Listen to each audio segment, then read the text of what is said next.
Hey everyone, Minutia Minute here, coming at you guys with another round of Star Wars CCG card pack openings. Today we're going to be going through Jabba's Palace. I've got 4 different packs we're going to open up today. I'm not going to be opening quite as many as I did in Cloud City, mainly because honestly there's not that much I'm looking for in the Jabba's Palace set. If you look into the rule supplement for this game, you'll see that this one's actually pretty lean. There's not really that much going on in this set overall. There's some revised Sabacc rules. There are, of course, new location deployment rules, this time for Jabba's Palace. But then otherwise, it's really just another round of cards. For the Jabba's Palace list, you'll see that there are a lot of new characters, mostly kind of semi-generic aliens that were at Jabba's Palace. So hopefully when we're opening our 4 packs today, we'll actually get some characters for a change. The question is just how exciting are those characters actually going to be? I've heard multiple people who know the CCG fairly well tell me that this set for them is fairly disappointing. It was also one that was pretty heavily produced, which means this is one of the cheaper, if not the cheapest, set that you can get out in the wild. In fact, this set was so overproduced that Decipher ended up setting out another set of enhanced decks with premium cards. Now, as you're looking at these here, you'll see these are enhanced Premier. I did have all of the Jabba's Palace enhanced decks, but they have since been open. That said, even though I don't have any to open for you guys, I think it's still worth bringing up because there were some very, very cool cards in the Jabba's Palace enhanced set. There were 4 different decks released, each of which came with 4 booster packs, and then 3 set cards that were unique to the release. And since there were a total of 4 different decks available, that meant we got 12 new cards in the set, the highlight of which for me were in the expanded universe cards that Decipher started releasing. Now, later on, much later, in a video in the distant future, Decipher put out the Reflections 2 set, which was designed to expand the galaxy, as you can see here, which featured a whole bunch of expanded universe characters, not from the movie, but realized in card form, using oftentimes the creators of the characters as the models, or outright models themselves. But all of that really sprung out of trying to get rid of extra Jabba's Palace cards. And the way they did it was entice everyone with expanded universe cards, my favorite of which is Mara Jade, the Emperor's Hand. If you're familiar with Star Wars Legends, this is the hand of the Emperor, basically his chief assassin. She's force sensitive, and she was ordered to kill Luke Skywalker. In the flavor text here, it says she's a spy, ordered to kill Luke Skywalker, assume the identity of a dancer named Arika in order to sneak into Jabba's palace. So basically the implication was she was present at Jabba's palace while Luke was there. She was supposed to kill him, she failed, and basically she was tormented by that ever since because he killed her master on the Death Star 2. Now, of course, because it was Legends and Luke wasn't a total punk, he basically converted her into a Jedi and married her, because that's how badass Legends Luke Skywalker is. If you guys are interested in learning more about Mara Jade and the actress who played Mara Jade on the Decipher card, as well as some of the behind the scenes that went into making that particular card, I definitely recommend you go out and pick up a copy of Star Wars Insider. This is issue number 47, and midway through the book, they have an entire article dedicated to bringing Mara Jade to life in live action. It includes a great double-page spread featuring the blown-up art from the card, as well as some additional artwork that is not on the card. There's an interview with Timothy Zahn where they talk about him seeing the character brought to life in live action, and then just some great background on Mara Jade herself as things stood in the 2001 timeframe, I want to say, and well worth a pickup if you're interested in learning more. But with that said, enough yapping. I'm sure you guys are excited to get into these new Jabba's Palace booster packs. So let's go ahead and try our luck and see what we can pull in these 4 packs here.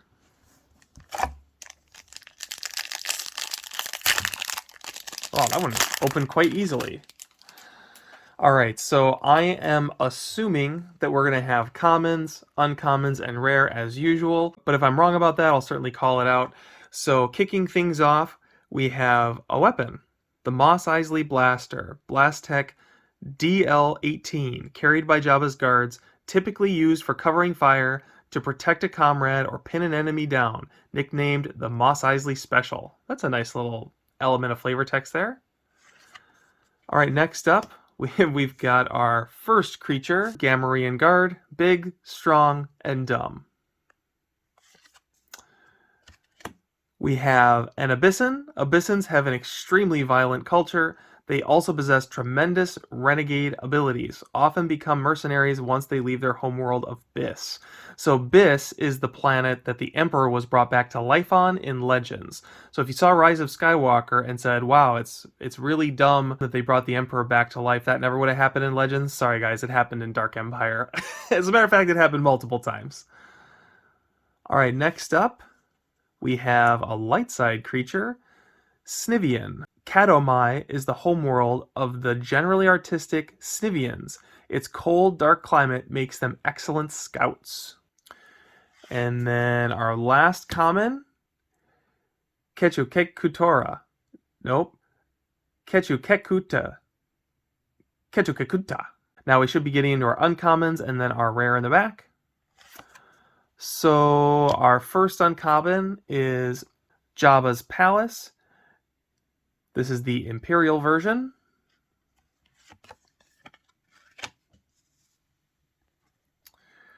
Fallen Portal. Target 1 creature or up to 2 characters that just initiated an attack or battle against you at Backdoor, Ranger Pit, Tatooine Jabba's Palace, or any docking bay. Draw a Destiny. Targets immediately lost if Destiny +2 is greater than the defense value or total ability. Alright, penultimate card, our last uncommon, Hidden Compartment. You'll see that the standard astromech internal cargo area measures 20 centimeters by 8 centimeters. Deploy this on an R unit droid. At the start of a battle, you may react by deploying 1 character weapon at normal use of the Force from reserve deck on a warrior present, then reshuffle. Alright, that leaves our rare, which is a creature. Awesome. Rennick. So what is the deal with this guy? He's a nerf herder. Ooh, that's what we needed. Last time we got a banker or a accountant or whatever. Now we got a nerf herder. Personally oversees the herding of Jabba's nerfs. Scruffy looking appearance conceals his expertise in unusual combat techniques. So that's a cute little reference to Leia's insult to Han on the Hoth base. This outfit he's wearing is kind of Dune-like. Creatures at same site, except Sarlacc, do not attack and cannot be attacked. Up to 3 times per turn, may use 1 force to cumulatively add 1 to his power for the remainder of the turn. Alright, we'll go ahead and grab another one of these bad boys.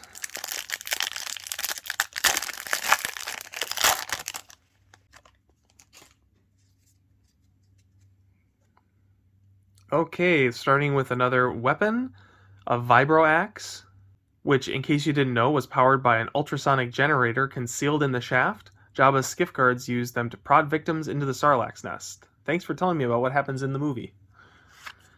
Alright, we've got a Skrilling. They're regarded as whiners. Skrillings are a scavenger species, steal from corpses left behind on battlefields, feed on carrion and uncooked meat, avoided by many species. We have a Nikto. So these are named after the day the Earth stood still. So several different types of Nikto were sold to Jabba by slavers. Compete with Weequay to prove themselves the stronger species. You will take me to Jabba now. A used interrupt. Elam, or Elam. Many Elam commit sabotage and theft against the Empire to avenge the invasion of their homeworld, experts in adapting stolen equipment for use by the rebellion. So then that should be our last common. And then our first uncommon is Information Exchange. Deploy on your side of the table. Whenever you have an information broker at a location where you just initiated a battle, you may examine the top 4 cards of the opponent's reserve deck. You may then lose 1 force to immediately cancel the battle. Then we have Jabba's Palace Sabacc.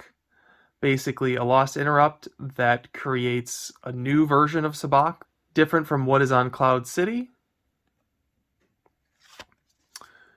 We have Sand Whirl, which has got some kind of cheesy Photoshop stuff going on in it. Deploy on a desert. Specify starting direction. All characters except Jawas and Tusken Raiders present at the same non-interior site are missing. During your control phase, moves to next adjacent site. Reversing direction is necessary, but lost if at an interior site. So then that leaves us with one more final card, which is our rare. It's a weapon. It's a thermal detonator. Use 3 force to deploy on any bounty hunter. When collecting a bounty, adds 3 to force retrieved. Also may detonate at same site. Draw 3 destiny. All cards, except effects, with any of those destiny numbers at that site are lost. Thermal detonator is also lost. There's this thermal detonator in Premiere, I'm pretty sure. I'm not sure what the difference between that one and this one is. I don't think it has text around bounty hunters, but I feel like you draw 3 force for that one too. I'm not sure.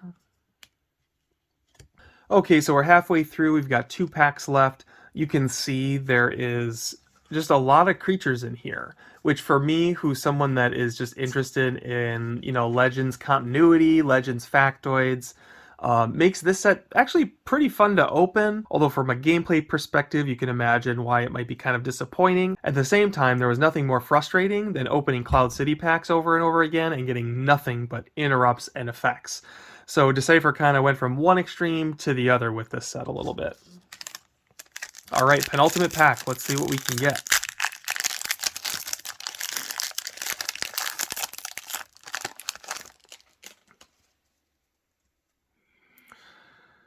None shall pass.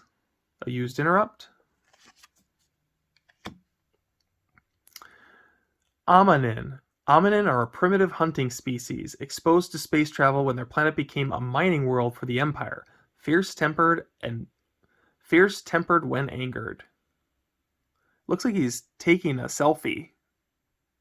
Anyway. Ishtib. Extremely excellent organizers sought after by transgalactic corporations spend a large part of their life underwater, protected by rough, thick skin. An Ithorian. Good-natured, optimistic herders from Ithor plant trees and reforest areas, sided with the rebellion at great risk to their home planet. So then this is our last common, Choke. And first uncommon, Well Guarded. Deploy on your side of the table. While you have fewer than 13 cards in hand, your non-unique cards in hand, except effects of any kind and interrupts, are immune to Grimtash, immune to alter while you occupy 2 battlegrounds. It's kind of fun to think about the fact you might be playing this game and have more than 13 cards in your hand. Alright. So second uncommon is the Droid Workshop. And then last uncommon, Skull. During a battle or attack, place out of play 1 non-droid character, creature, or creature vehicle from your lost pile. Add its destiny number to your total power. Or, search your reserve deck, take Fallen Portal or Blast the Door Kid into hand, and reshuffle. Then our rare, going to be a creature. Alright, we got actually a unique creature here. Deslomi Tessima. A female Duros expert pilot, helps run the docking facilities in Mos Eisley. Friends with Elor's Modoc. Approves all cargo manifests, forgiving of minor transgressions. Alright, that leaves us with just one pack to go. Looks like our rare is going to be a light side character again.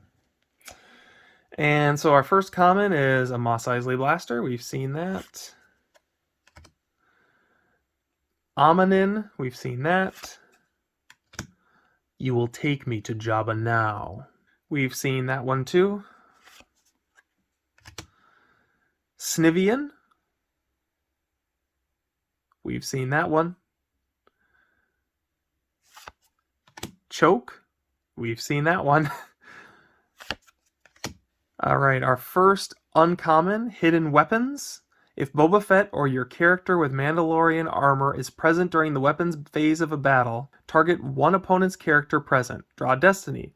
And then a whole series of different potential outcomes depending on what numbers you draw. I actually kind of enjoy those kinds of cards. Just the random dice rolling factor of it is fun to me. Alright, Den of Thieves.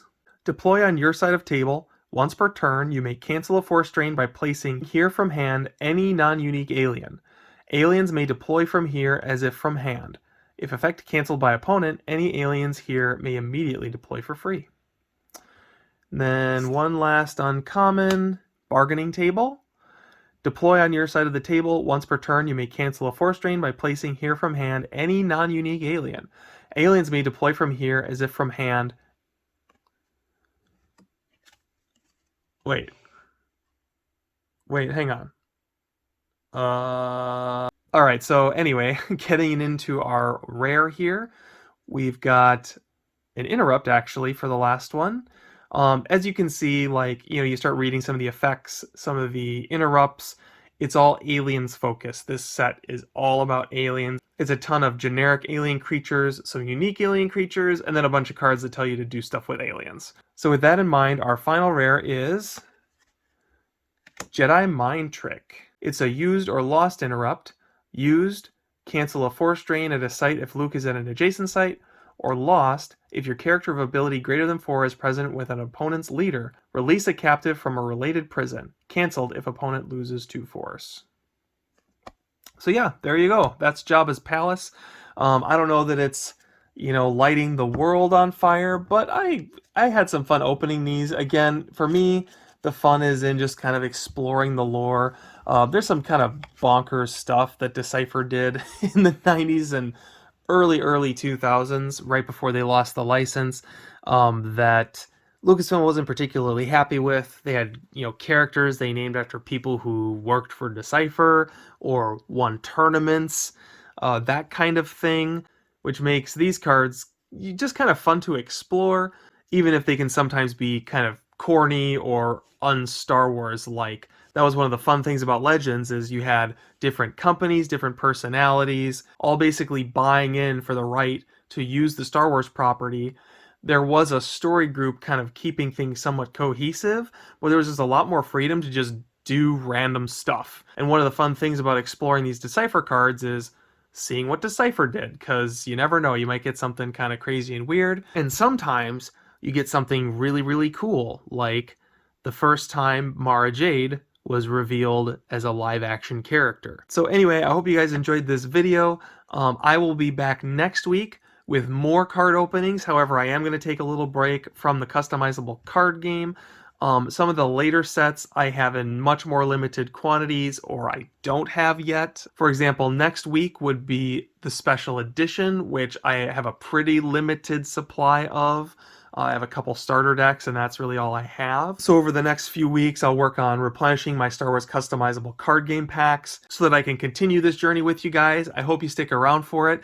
In the meantime, we will be going all in on the Star Wars Shadows of the Empire trading card set and seeing if we can complete at least almost a full set without completely diminishing the packs in this box. So be sure to tune in next week. We'll continue our deep dive into Shadows of the Empire. In the meantime, I hope you guys had a great week in gaming, and thanks for watching this video.